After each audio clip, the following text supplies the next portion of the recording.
So being vulnerable and being open is about being connected in with our heart space, as we've talked about so much together. And there are a few different strategies and tips that I use to help get myself more connected into my heart space. One of the biggest aspects of that is in the early morning time, before I'm about to start my day, just sitting in a moment of peace and quiet, just taking some time to be with myself, to be still. You know, our body is a tremendous guide as to where we are at mentally, emotionally, physically, and spiritually. And so very often in the morning times, I will, even if it's only for 5 minutes, and here, that's a big point, right? Doesn't have to be some big, long 30 or an hour long practice or activity.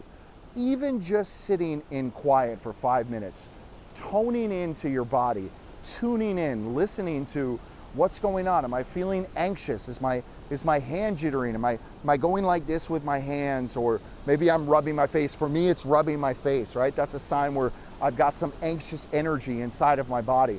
Tuning into our body to understand where it is that we are or what it is that's going on with us is so important so that we can tone into our heart. Because if we are living in the chaos of this world, and gosh knows there's a lot of chaos going on in the world right now, how in the heck are we ever going to be able to go from our head to our heart when we're dealing with chaos?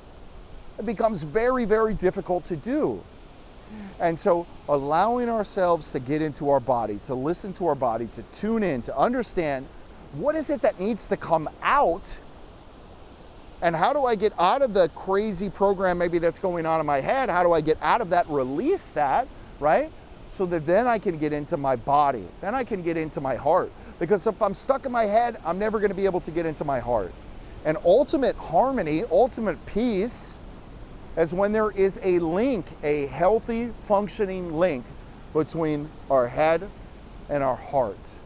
And so waking up in that moment in the morning time, having that peace, having that moment where you're getting in tune with your body, that is super important. The other thing that I like to do for me is exercise, right? And it doesn't have to be with weights. For me, it's with weights. It doesn't have to be with weights for you.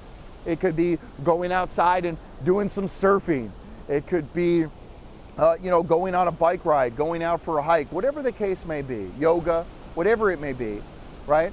But doing some physical exercise, getting your body moving, and getting some of that energy that's not serving you out of your body, so that then you can come into harmony and get in touch with, okay, where is it that I am today?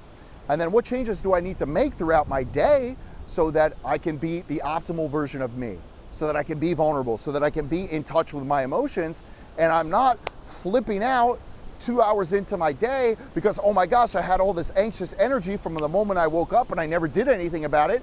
It stewed inside of my body the whole time.